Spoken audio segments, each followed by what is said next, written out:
Hello and welcome to Learn from the Case.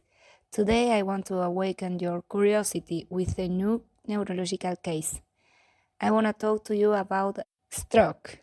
I prepare a presentation in 4 parts. This is part 1 of 4 them. I present some cases and make a first approach to the issue of stroke. So let's get started.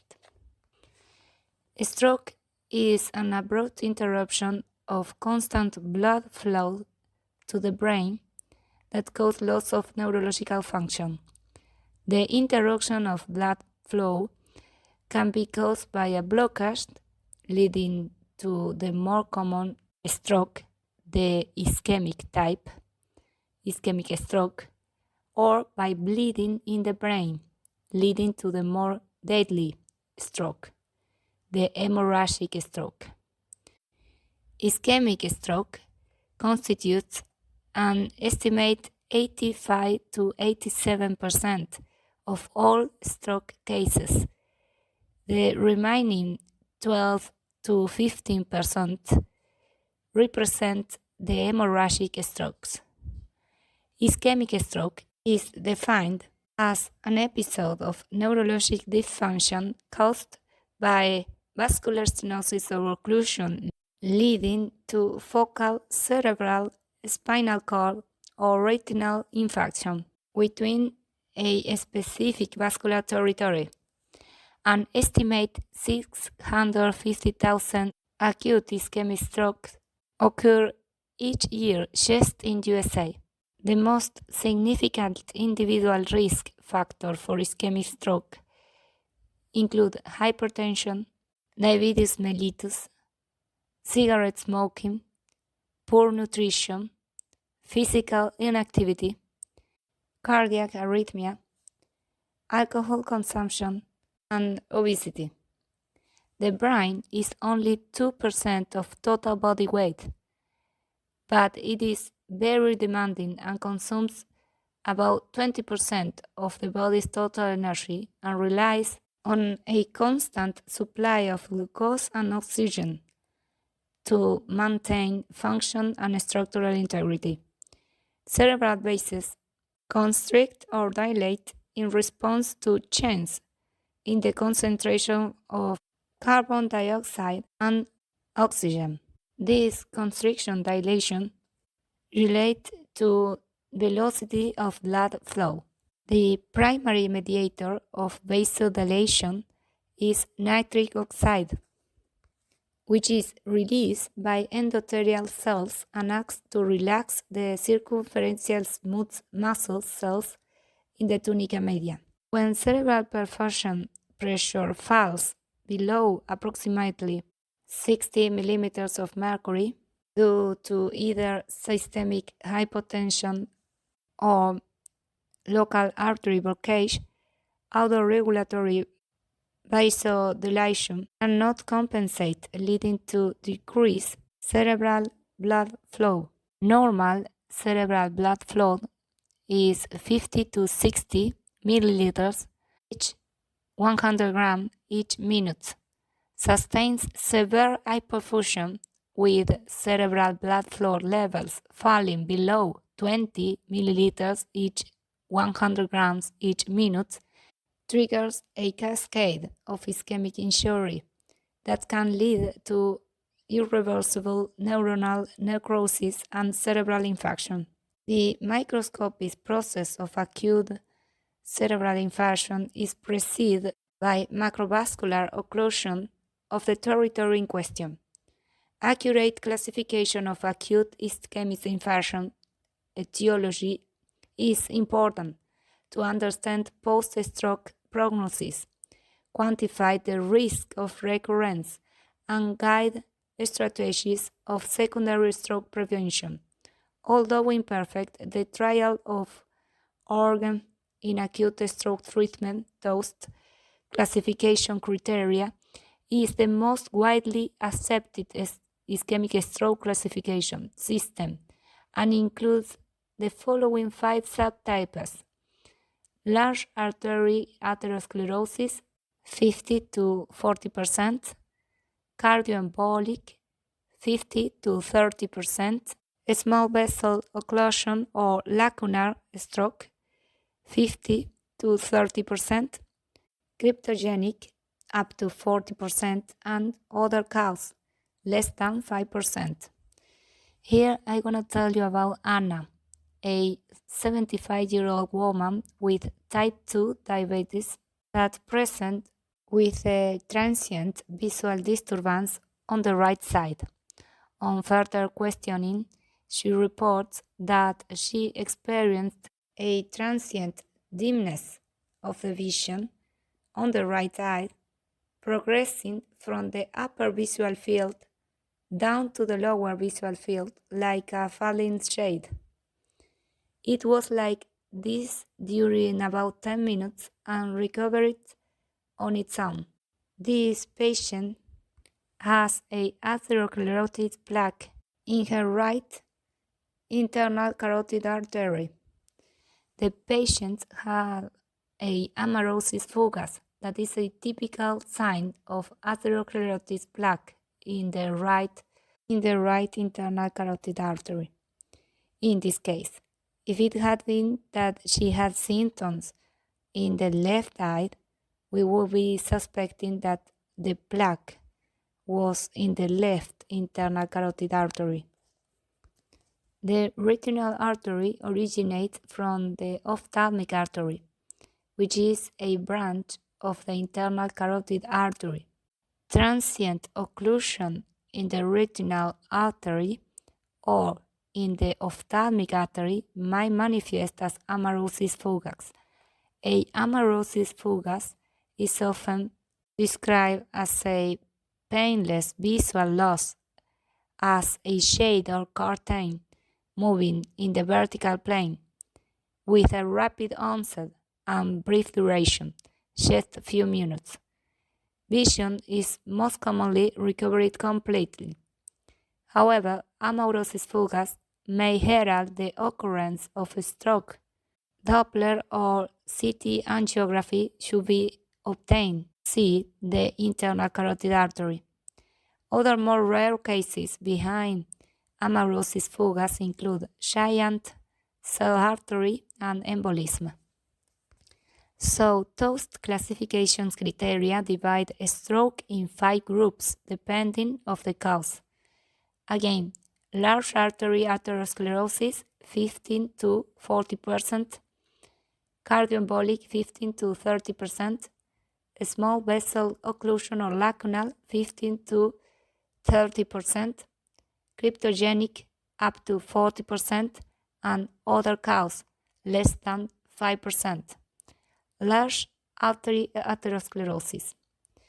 Atherosclerotic plaque might develop at any point along the external arterial tree, but it usually seen at vessel branch point where turbulence flow occurs. Most common at the carotid bifurcation, vertebral arterial region, vertebrobasilar junction, or the origin of the middle or anterior cerebral arteries.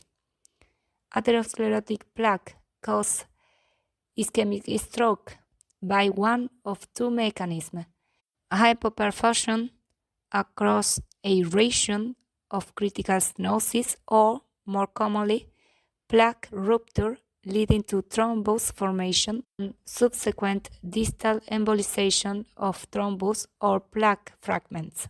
Clinically, ischemia from large artery atherosclerosis is difficult to distinguish from a stroke originating from the heart, cardioembolic stroke. Favoring the former are repeated transient ischemic attack or complete infarcts within the same vascular territory. The best example of which are repeat episodes of painless transient monocular blindness relate to ipsilateral carotid artery atherosclerosis. This condition, known as amaurosis fugax, results from cholesterol embolism from the carotid plaque, causing occlusion of the central retinal artery or one of its branches, When the lumen of the carotid artery is nearly occluded, transient attack can also be due to retinal hypoperfusion, clinically manifesting as vision loss with exposure to bright light and or relates to posture, change in the head or the neck posture. Repeated episodes of vertigo, diplopia, hemiparesia, hemianesthesia, gait unsteadiness, and even loss of consciousness can be a sign of high-grade vertebral or basilar artery stenosis. Now we talk about cardioembolic stroke. Causes of cardioembolic strokes can be divided into three basic groups: cardiac wall and chamber abnormalities like cardiomyopathies, hypokinetic and akinetic ventricular regions after myocardial infarction, atrial septal aneurysm, ventricular aneurysm, atrial myxomas, papillary fibroblastomas and other tumors, septal defects, and patent foramen valve. Valve disorders: rheumatic mitral and aortic valve disease, prosthetic valves, bacterial endocarditis, fibrous and fibrinous endocardial lesions, mitral valve prolapse, and mitral annulus calcifications, and the last group, arrhythmias, particularly atrial fibrillation and sick sinus syndrome. Some cardiac sources of stroke have a considerably higher risk of initial and recurrent embolism than other cardiac causes. Accordingly, the Stroke Data Bank divides the potential cardiac cause of stroke into strong sources like prosthetic valves, atrial fibrillation, sick sinus syndrome, ventricular aneurysm, akinetic segments, moral thrombi, cardiomyopathy, and diffuse ventricular hypokinesia, and weak sources like myocardial infarct in earlier months, aortic and mitral stenosis, aortic and mitral regurgitations, congestive heart failure, mitral valve prolapse, mitral annulus calcification, and hypokinetic ventricular segments. Most embolic events occur during typical activities of daily living, but some embolic strokes start during rest or sleep. Sudden coughing, sneezing, or rising at night to urinate are also activities that are known to precipitate embolism. Although the deficit from cardioembolic stroke is typically maximal at onset, 11% of these patients in the Harvard Stroke Registry had a stuttering or stepwise course, whereas 10% had fluctuation or progressive deficits. Later progression, if it occurs, often develops within the first 48 hours.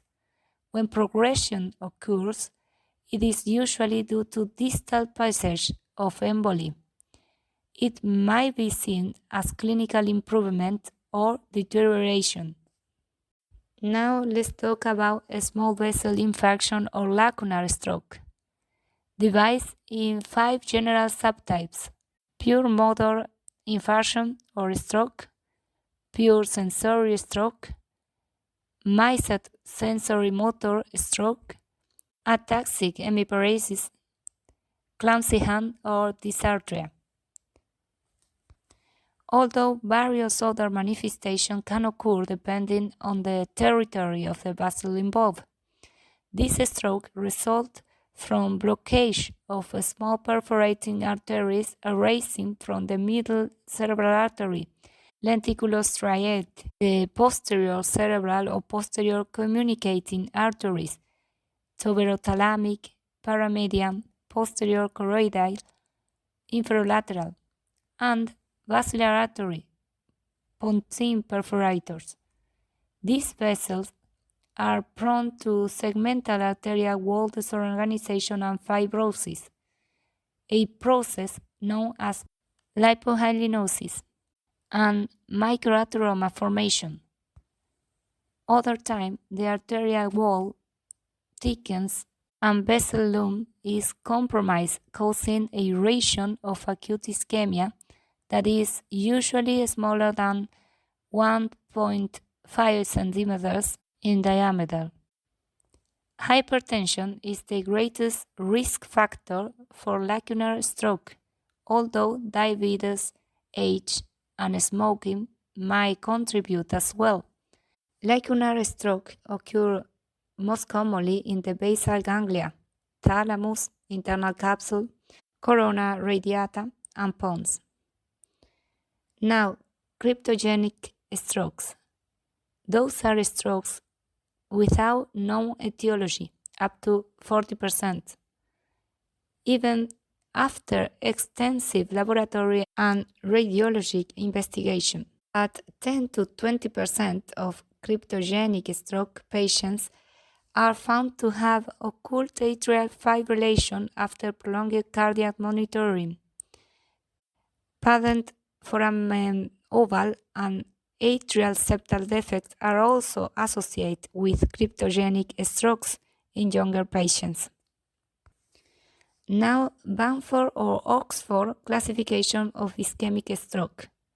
The most commonly used classification system for ischemic stroke is the Banford classification system, also known as the Oxford classification system. This system categorizes a stroke based on the initial presenting symptoms and clinical signs. This system does not require imaging to classify the stroke. Instead, it is based on clinical findings alone. Total anterior circulation stroke. A total anterior circulation stroke is a large cortical stroke affecting the areas of the brain supplied by both the middle and anterior cerebral arteries. All three of the following need to be present for a diagnosis of total anterior circulation stroke: unilateral weakness and/or sensory deficit of the face, arm, and leg, homonymous hemianopia, which means the loss of half of a person's field of vision on the same side, higher cerebral dysfunction as dysphasia, which is the inability to produce and understand spoken language, visuospatial disorders, partial anterior circulation stroke. A partial anterior circulation stroke is a less severe form of total anterior circulation stroke, in which only part of the anterior circulation has been compromised. Two of the following need to be present for a diagnosis of partial anterior circulation stroke: unilateral weakness and/or sensory deficits of the face, arm, and leg, homonymous hemianopia, higher cerebral dysfunction as dysphasia, visuospatial disorder. Higher cerebral dysfunction alone is also classified as partial anterior circulation stroke. Then posterior circulation stroke. A posterior circulation stroke involves damage to the area of the brain supplied by the posterior circulation, for instance, cerebellum and brainstem. One of the following need to be present for a diagnosis of posterior circulation syndrome: cranial nerve palsy and a contralateral motor sensory deficit, bilateral motor sensory deficit, conjugate gaze movement disorder, for instance, horizontal gaze palsy, cerebral dysfunction, for instance, vertigo, nystagmus, ataxia, isolate homonymous hemianopia.